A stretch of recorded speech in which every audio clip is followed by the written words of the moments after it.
Assalamualaikum warahmatullahi wabarakatuh. A'udzu billahi minasyaitonir rajim. Bismillahirrahmanirrahim. Alhamdulillahi rabbil alamin. Wassalatu wassalamu ala asyrafil anbiya'i wal mursalin. Sayyidina maulana wa nabiyyina wa habibina wa syafi'ina wa qudwatina wa uswatina Muhammadin sallallahu alaihi wasallam wa ala alihi wa ashabihi ajma'in. Allahumma faqihna fid din وافتح علينا فتوح العارفين واجعل أعمالنا خالصة لوجهك الكريم يا أرحم الراحمين. اللهم افتح علينا حكمتك وانشر علينا من خزائن رحمتك يا أرحم الراحمين. رب اشرح لي صدري ويسر لي أمري واحلل عقدة من لساني يفقه قولي والحمد لله رب العالمين آمين.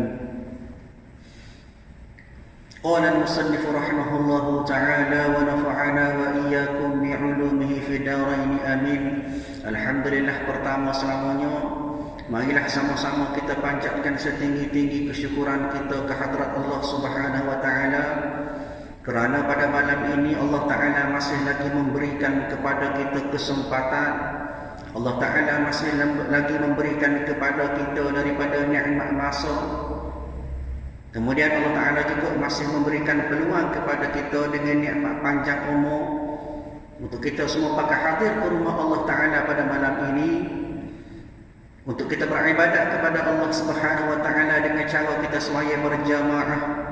Kemudian kita berada dalam majlis ilmu yang dikatakan oleh para ulama sebagai Raudhatun min Riyadil Jannah, satu taman daripada taman-taman syurga.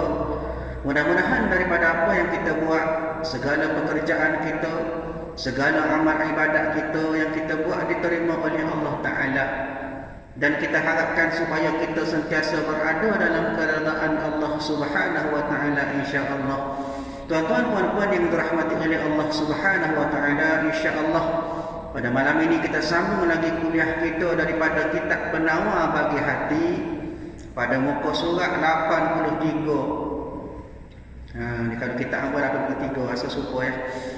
Dan kita masih lagi berada dalam bab ataupun pada tajuk bahagian yang kelima daripada sifat mahmudah, iaitu daripada sifat syukur. Seperti mana pada kuliah-kuliah yang lepas telah pun kita sebut apakah yang dimaksudkan ataupun apakah yang didefinisikan daripada perkataan syukur, dan bagaimanakah kita nak mengira ataupun kita melihat perbezaan sifat syukur dengan sifat-sifat lain daripada sifat-sifat mahmudah. Dan insya-Allah pada malam ini kita pergi kepada ataupun lebih kepada huraian berkenaan dengan kesimpulan ataupun khulasatul qaul daripada hasil perbincangan kita berkenaan dengan sifat syukur sebelum ini. Baik. Dan ketahuilah olehmu, i'lam, ketahuilah olehmu daripada kita semua yang digelar sebagai mukallaf, dilantik sebagai khalifah, menanggung amanah sebagai khalifah atas muka bumi Allah Ta'ala ini, bahawasanya tiada sempurna syukur itu. Maknanya la yukammil syukran, tidak sempurna daripada sifat syukur kita hak kita guna ataupun hak kita amal tu, melainkan syukur mereka yang meluaskan Allah Ta'ala akan adanya. Maknanya meluaskan, maknanya dia menetapkan untuk membesarkan Allah akan adanya, maknanya adanya Allah Ta'ala. Tiap kali rasa syukur, kita sentiasa membesarkan Allah. Dia bila rasa syukur, ucap Alhamdulillah, syukur kepada Allah Ta'ala. Bukan setakat kita sebut dengan mulut kita Alhamdulillah. Daripada perlakuan kita, kita zahirkan rasa syukur, terima kasih kita kepada Allah Ta'ala. Dan dalam masa yang sama, hati kita sentiasa menyebut-nyebut tentang nikmat Allah Ta'ala beri pada kita. Sekadar itu apa? Untuk kita faham bahawasanya kita, syukur kita itu atas sebab kita nak membesarkan Allah Ta'ala.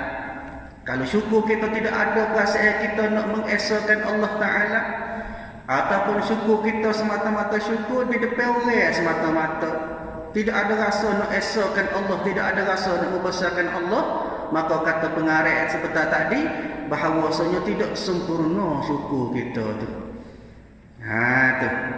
Maka melihat ia, maknanya melihat seseorang daripada kita, ataupun melihat seseorang daripada kalangan orang yang bersyukur itu, pada tiap-tiap sesuatu itu akan hikmah dan rahsia. Bila kita mari rasa syukur, kita serta juga dengan hikmah ataupun kelebihan-kelebihan atas sifat syukur. Kita fikir selalu apa kelebihan atas sifat syukur. Dengan syukur itu boleh menyebabkan kita hampir kepada Allah Ta'ala. Dengan syukur boleh menyebabkan Allah Ta'ala tambah daripada nikmat Allah Ta'ala beri kepada kita. Dia banyak lagi hikmah-hikmah dan rahsia ataupun asrar, rahsia-rahsia yang tersembunyi hak kita tak tahu. Kadang-kadang dengan sifat syukur kita, hak kita tunjuk kepada Allah Ta'ala, itulah menyebabkan rezeki kita bertambah. Itu dinamakan antara rahsia daripada sifat syukur lah tu. Dia kadang-kadang dia tak rasa, dia tak tahu, dia tak suka. Dengan dia syukur selama ni, maka Allah Ta'ala tambah lagi rezeki dia. Allah Ta'ala beri nikmat-nikmat lagi. Itulah yang dikatakan sebagai asrar minallah, rahsia-rahsia Allah sifat Allah Ta'ala beri kepada mereka yang bersyukur semata-mata kerana Allah. Baik. Dan yang kasih Allah Ta'ala padanya, di maknanya rahsia hanya didapat oleh orang yang kasih kepada Allah saja. Kita syukur sekalipun kalau kita tak kasih kepada Allah, maka kita tidak akan nampak hikmah dia.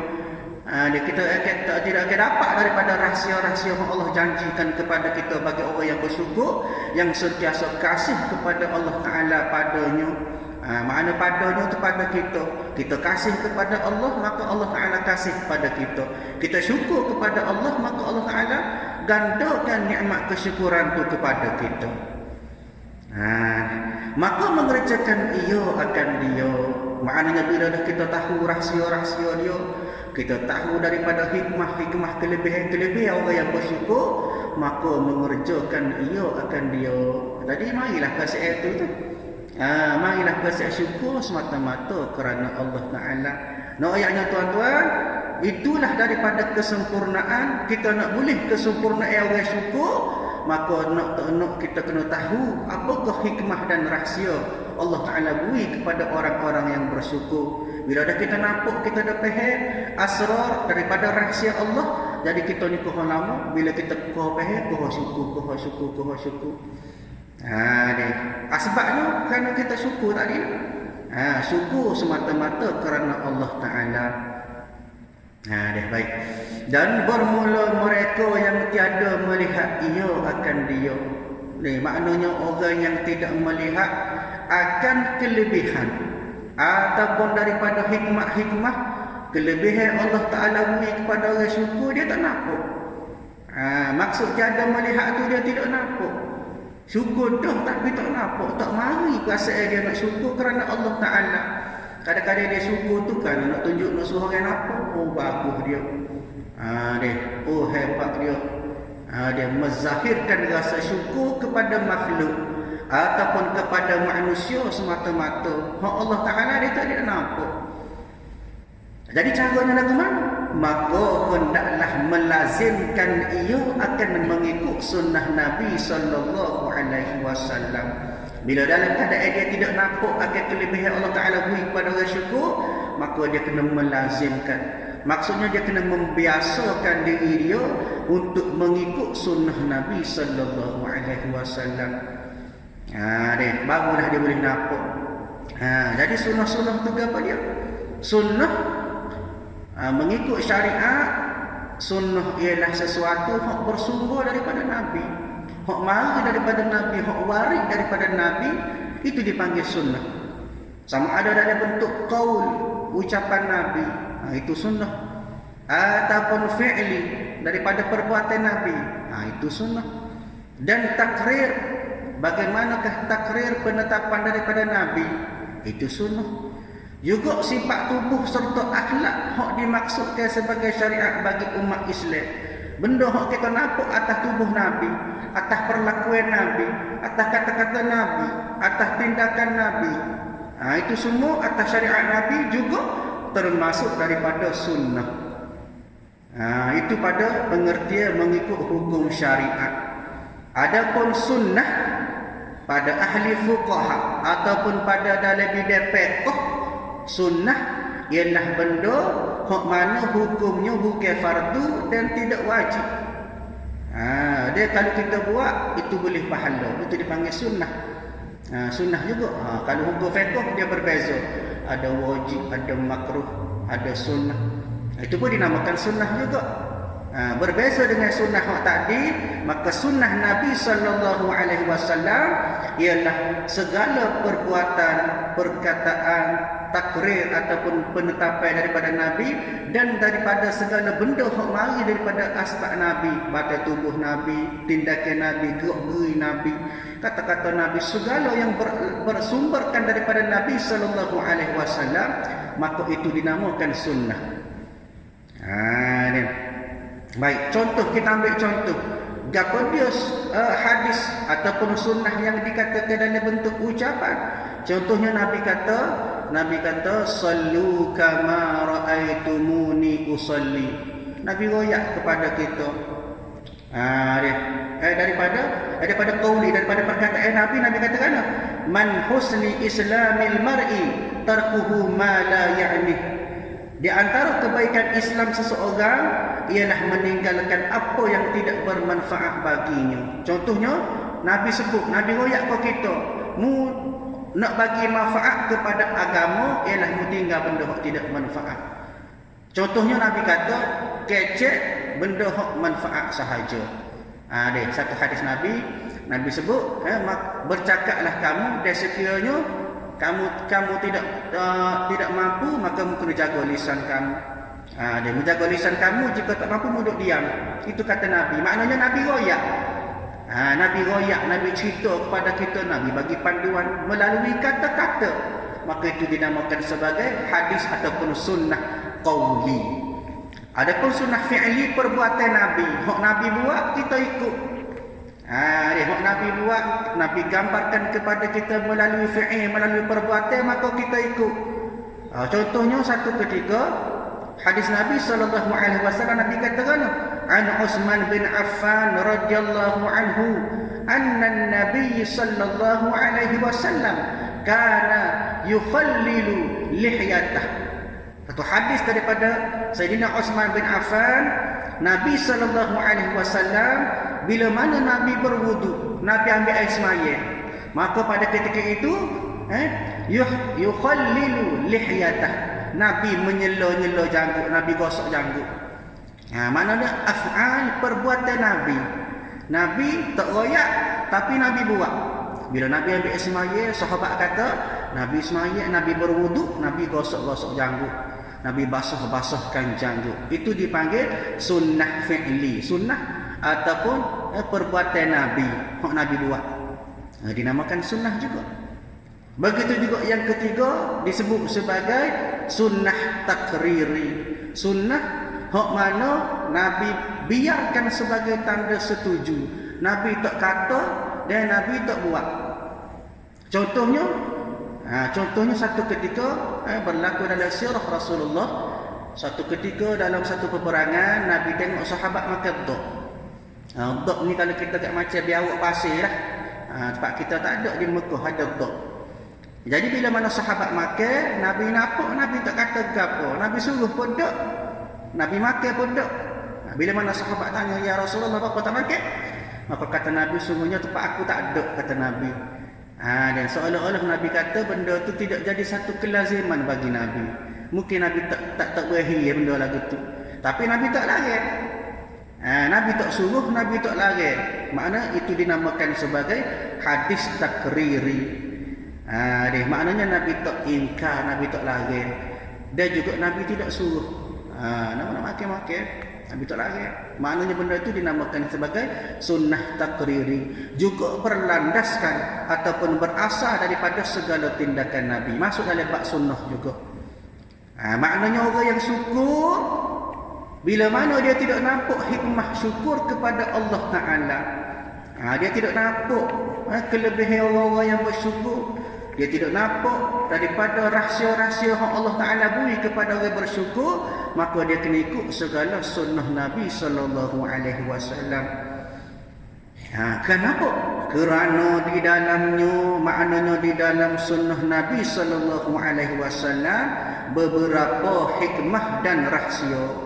Ada juga hikmah dia, kelebihan dia, dan juga rahsia-rahsia, asrar-asrar, sekalipun tiada mengetahui kita akan dia.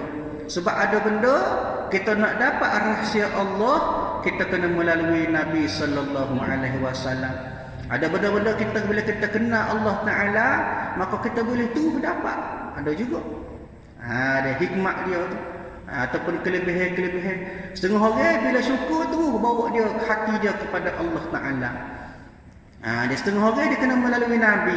Bila tengok Nabi ataupun bila dia berpandukan kepada sunnah Nabi, dia ikut Nabi Sallallahu Alaihi Wasallam, maka daripada ikutan dia kepada Nabi barulah hadir rasa hikmah ataupun rahsia syukur kepada Allah. Ni maknanya kenapa? Kerana di situlah daripada sunnat Rasulullah, daripada sunnah Nabi Sallallahu Alaihi Wasallam baru hadir perasaan syukur ataupun kelebihan-kelebihan, hikmah-hikmah dia syukur kepada Allah Ta'ala. Dan bahawasanya mereka yang mengerjakan maksiat itu telah kufur ia akan beberapa banyak daripada nikmat Allah Ta'ala. Kita kena ingat, bila buat maksiat, maka dia kira kita orang kufur daripada nikmat Allah Ta'ala. Dia jaga pasal apa? Pasal segala nikmat Allah Ta'ala itu semua tu wahum yus'alun, Allah Ta'ala soal lah tu. Hikmat nikmat mata tu, beri mata kita guna betul ke tak dengan cara Allah Ta'ala nak. Daripada segala anggota yang 7 seperti mana telah kita sebut pada awal kitab kita ni, anggota mata, telinga, daripada mulut kita, 2 tangan, 2 kaki, semua itu merupakan satu amanah. Walaupun sekira-kira nikmat, tetapi merupakan amanah yang kena kita jaga. Salah guna, maka dikira kita kufur daripada nikmat Allah Ta'ala. Tuhan beri molek-molek tapi kita salah guna, maka kita kufur nikmat Allah Ta'ala.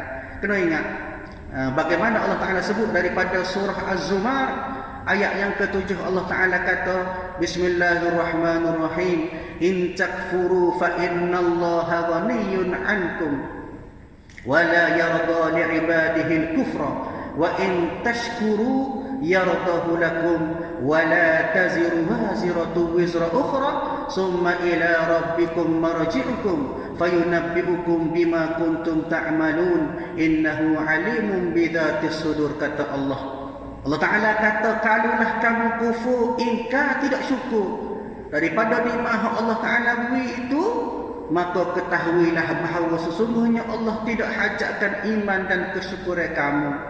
Bila mana Allah tengok kita dalam keadaan kita tak syukur, Allah Ta'ala tak agak dulu ke kita.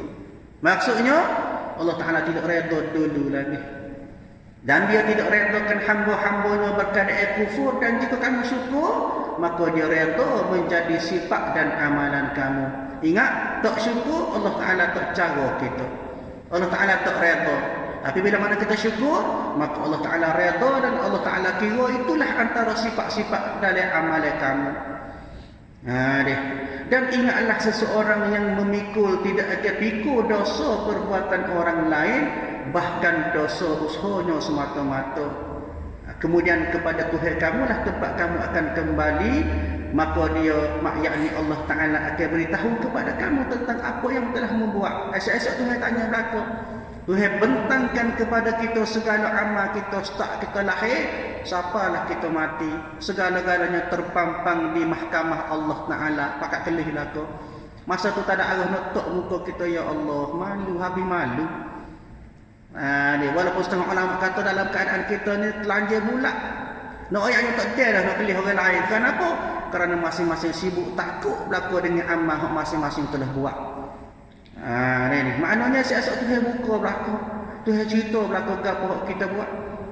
Sesungguhnya dia maha mengetahui akan segala isi hati yang terkandung di dalam dada.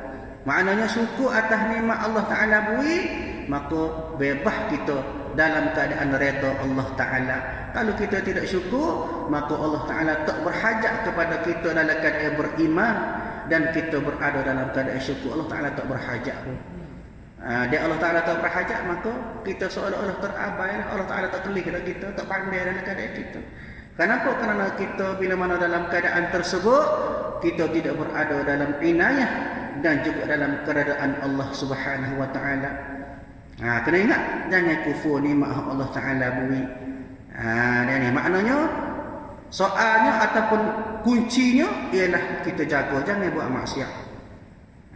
Ni seperti mana pengarah kita Syekh Abdul Qadir Al-Mandili sebut kepada kita, dan bahawasanya mereka yang mengerjakan maksiat itu telah kufur ia akan beberapa banyak daripada nikmat Allah Ta'ala.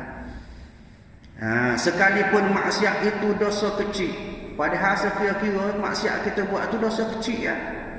Seperti orang yang melihat kepada perempuan ajnabiyah, maknanya dia tengok perempuan yang bukan mahram, perempuan yang halal untuk dinikahi, itu dipanggil ajnabiyah. Dia dah tengok, duk perhati, maka telah kufur ia akan nikmat mata. Salah guna tu.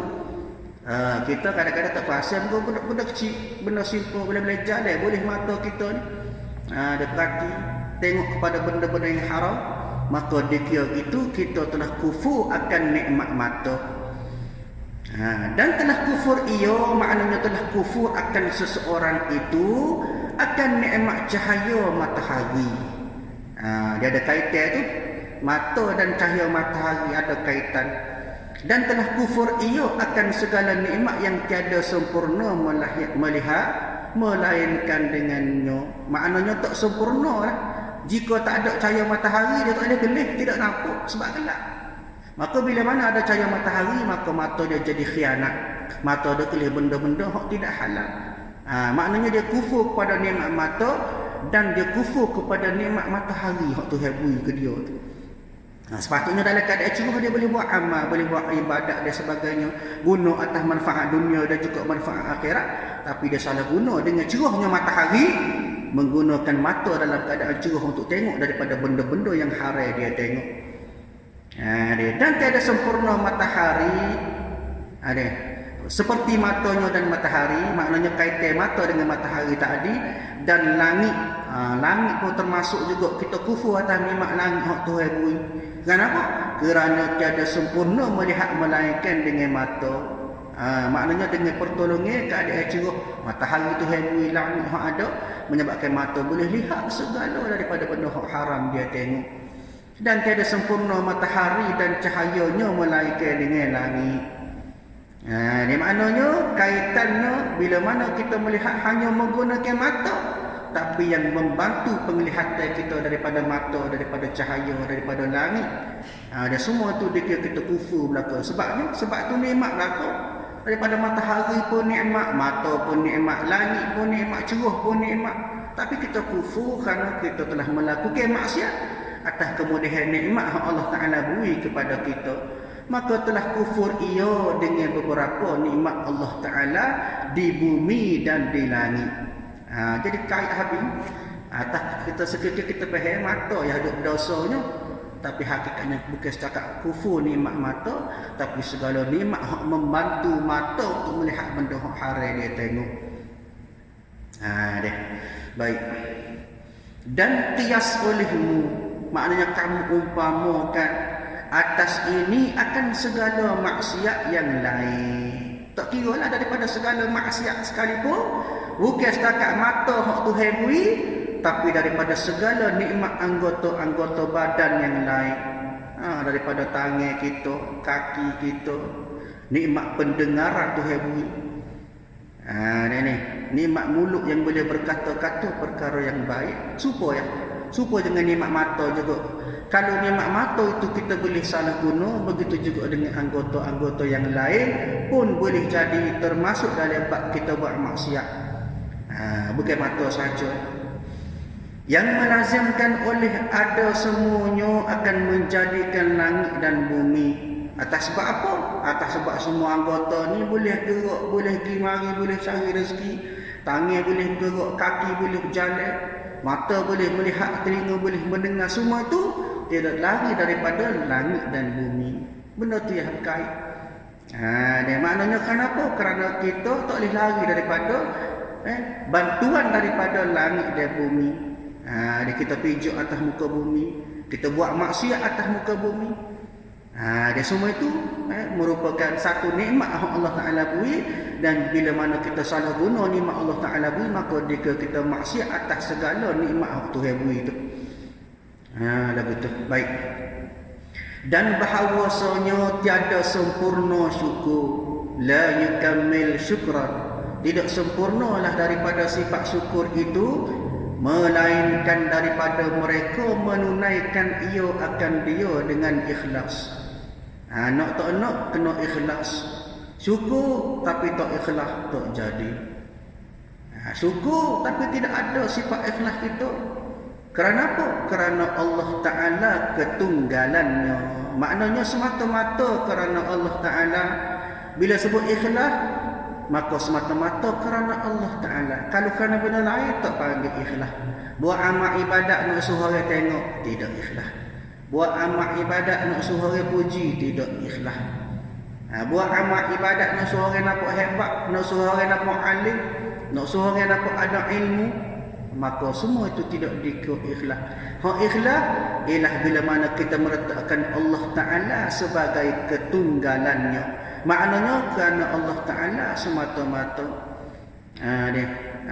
Lillahi Ta'ala. Mana semata-mata kerana Allah Ta'ala, tidak kerana asbab makhluk yang lain.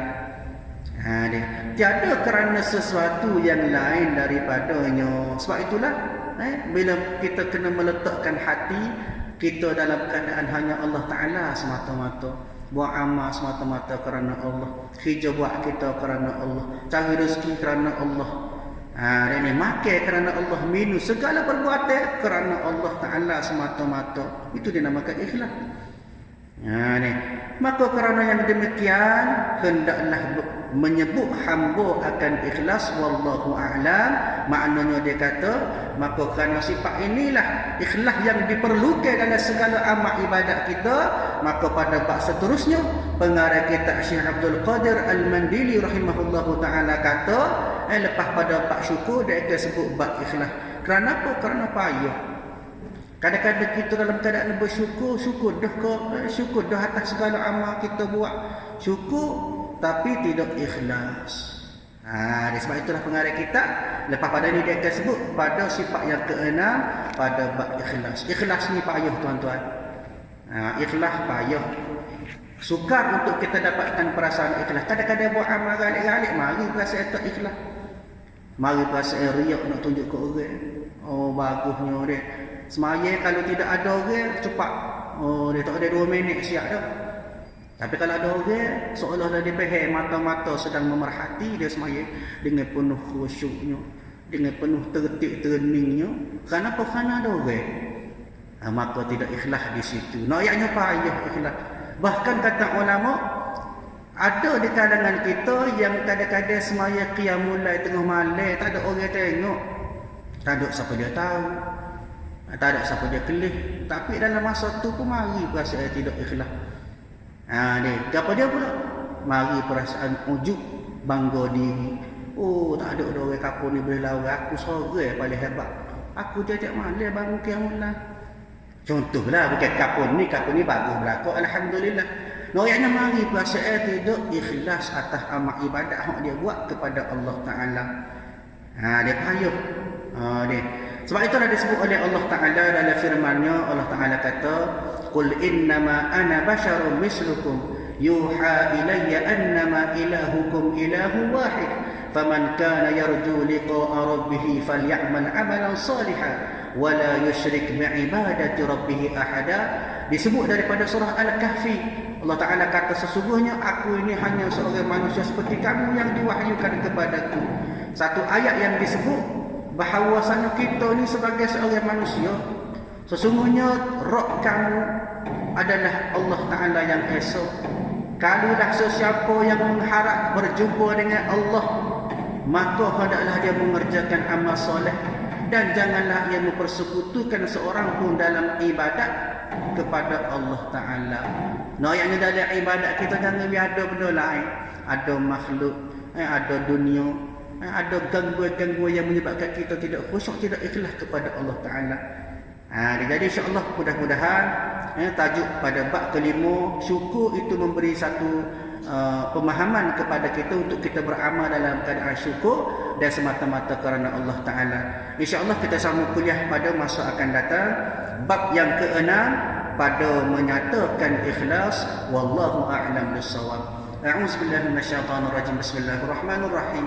الحمد لله رب العالمين والصلاة والسلام على أشرف الأنبياء والمرسلين وعلى آله وأصحابه أجمعين. اللهم إنا نسألك رضاك والجنة ونعوذ بك من سخطك والنار. اللهم إنك عفو كريم تحب العفو فاعف عنا وعن والدينا وعن جميع المسلمين والمسلمات والمؤمنين والمؤمنات برحمتك يا أرحم الراحمين. ربنا آتنا في الدنيا حسنة وفي الآخرة حسنة وقنا عذاب النار. وصلى الله على سيدنا محمد وعلى آله وأصحابه أجمعين والحمد لله رب العالمين. السلام عليكم ورحمة الله وبركاته.